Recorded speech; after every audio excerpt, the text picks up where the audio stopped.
Isang mapagpalang araw po.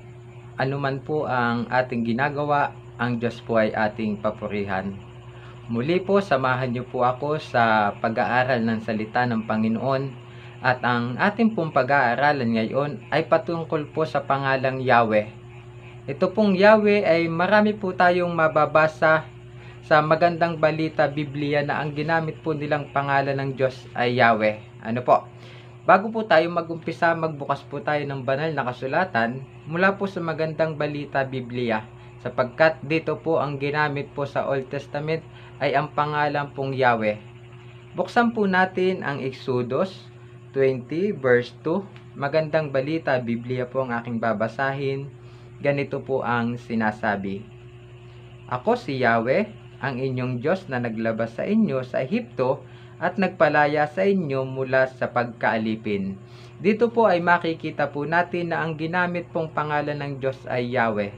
Ano po, ito po salin mula po sa magandang balita Biblia. Isa pa po, magbukas pa po tayo ng isang talata sa Biblia na sinasabi po na ang pangalan ng Diyos ay Yahweh. Muli po sa magandang balita Biblia, ganito po ang sinasabi sa Isaiah 42 verse 8. Magandang balita Biblia po uli ang aking babasahin.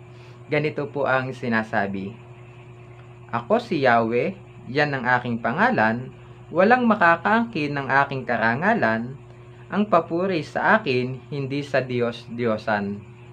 Dito po ang ginamit pong pangalan ng Diyos ay pangalang Yahweh. Papaano nga po ba nabuo ang pangalan ng Yahweh? Ngayon po ay pag-aaralan po natin kung papaano nga ba nabuo ang pangalan ng Yahweh. Mula po sa original na YHWH, isinalin po ang pangalang Yahweh. Ibig sabihin po ang original po nito ay hindi Yahweh, kundi ang original pong pangalan ng Diyos, ito po ay YHWH.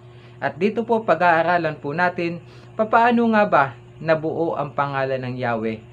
Ano po, sapagkat mahalaga po na maalaman natin kung papaano nga ba nabuo ang pangalang Yahweh na ito ay ginamit sa banal na kasulatan. At alam naman po natin pagdating po sa original na kasulatan ng Diyos, ang ginamit pong pangalan ng Diyos ay yung pong mismong ang Diyos ang nagbigay. Ano po, at hindi ang tao ang nagbigay. Ang pangalang Diyos mismo ang nagpakilala ng kanyang pangalan. Ito po ay pangalang YHWH. Kaya naman po ngayon ay ating bigyan ng pansin. Ano po, pakinggan po natin ng maigi at pag-aaralan po natin kung papaano nga ba nabuo ang pangalang Yahweh. Nabuo po ang pangalang Yahweh mula po ito sa original na YHWH. Yung pong pagitan po ng Y at saka po ng H. Inilagay po dyan yung pangalan na A. Ano po, yung letrang A po ay ito po ay mula sa Adonai, mula po sa Hebreyong Adonai. Sa pagitan po ng Y at saka po ng H, inilagay po nila yung letrang A at ito po ay naging Yah.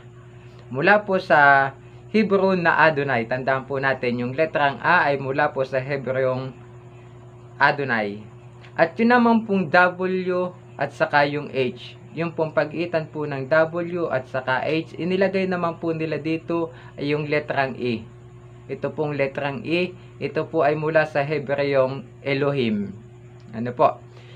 Mula po sa Hebreyong Elohim, inilagay po yung sa pagitan ng W at saka ng H yung letrang E. Kaya naman po nabuo yung We. Kaya naman po nabuo yung pangalang Yahweh, sapagkat yung pong Adonai ay inilagay po sa pagitan ng Y at H at naging Yah. At yun naman pong pagitan ng W at saka ng H, inilagay yung pong E ng Elohim. Tandaan po natin na ang Hebrew na Adonai, ito po ay Hebrew, at sa English ito po ay Lord, at sa Tagalog, ito po ay Panginoon. Yan naman pong Elohim, ito po ay mula sa Hebreo, at sa English ito po ay God, at sa Tagalog ito po ay Diyos.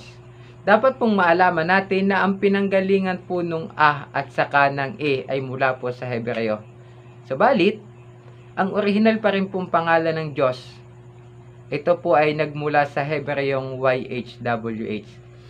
Babasahin po natin muli yung Exodus 20 verse 2. Dito po sa original na kasulatan, sinasabi po ditong, ako si YHWH, ito ang aking pangalan.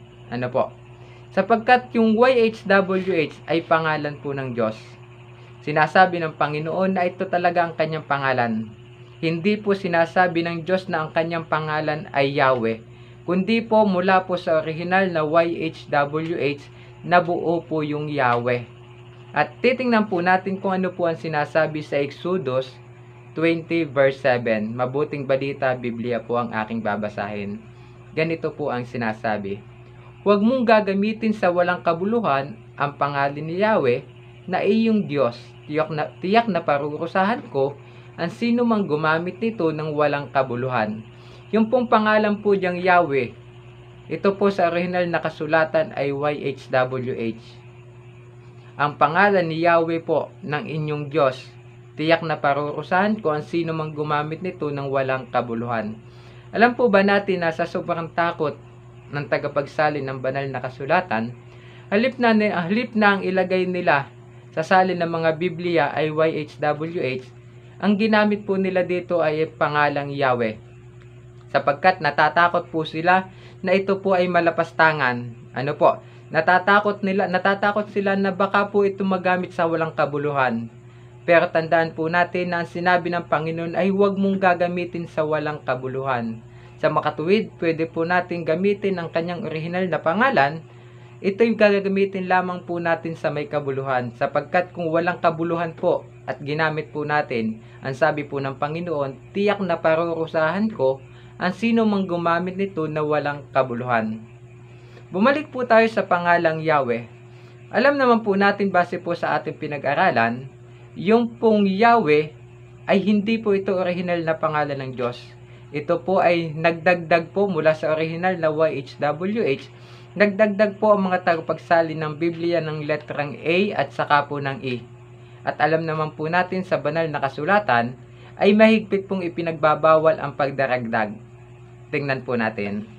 Basahin po natin ang Kawikaan 30, pamula po 5 hanggang 6, ganito po ang sinasabi. Ang lahat ng salita ng Diyos ay mapapanaligan at siya ay kanlungan ng mga nananalig sa Kanya. Huwag mong daragdagan ang Kanyang salita sapagkat pagsasabihan ka niya bilang isang sinungaling. Yan po ang ipinararating sa atin ng Panginoon patungkol po sa Kanyang pangalan. Yung pong Kanyang pangalan na YHWH ay wag daw po nating daragdagan sapagkat kung tayo daw po ay magdagdag, papakatangan po tayo ng Diyos na sinungaling. Doon po sa pangalan pong Yahweh, hindi man po sa akin pong binibigyan ng sabi nga po ay kamalian. Itinutuwid lamang po natin na ang pangalan po ng Diyos ay mula po sa original na YHWH. At yung pong Yahweh ay ito po ay resulta ng pagdaragdag. At alam naman po natin na ang pagdaragdag ay mahigpit pong ipinagbabawal ng Diyos sapagkat sasabihan tayo ng Diyos na tayo po ay isang sinungaling. Kung ako po ang tatanungin nyo, ang ginagamit kong po pangalan ay original pong pangalan ng Diyos. Ito po ay YHWH. Ito po ay aming pinopronounce na Yahweh. Ito po ay ginagamit namin gagaya po ng pagsamba, kagaya po ng pananalangin, kagaya po ng pagpapasalamat, at sa lahat-lahat po na may kabuluhan. Sapagkat naniniwala po kami na ang pangalan po ng Diyos ay pwedeng gamitin, ito lamang po ay gagamitin natin sa may kabuluhan. Sapagkat ipinagbabawal ng Diyos na gamitin yung kanyang pangalan sa walang kabuluhan. Kaya naman po, bilang sagot po kung ako'y tatanungin nyo kung ano ba yung aking pangalang ginagamit, ang sagot po ang original pong pangalan ng Diyos na YHWH. At kami po, ito po ay aming ipinopronounce na Yahweh. Isang paalala po muli, gagamitin po natin ang pangalan ng Diyos sa may kabuluhan. Nawa po, ang ating pong pinag-aralan ay matanim po sa atin sa pinakamatabang bahagi ng ating puso. At nawa po na itanim po natin ito at magamit po natin sa pang-araw-araw ng takbo ng ating buhay. Ngayon po, nalaman nyo po na ang original na pangalan ng Diyos ay YHWH at yung pong Yahweh ito po ay isinalin lamang. At ang pangalang Yahweh ito po ay nagresulta ng pagdaragdag.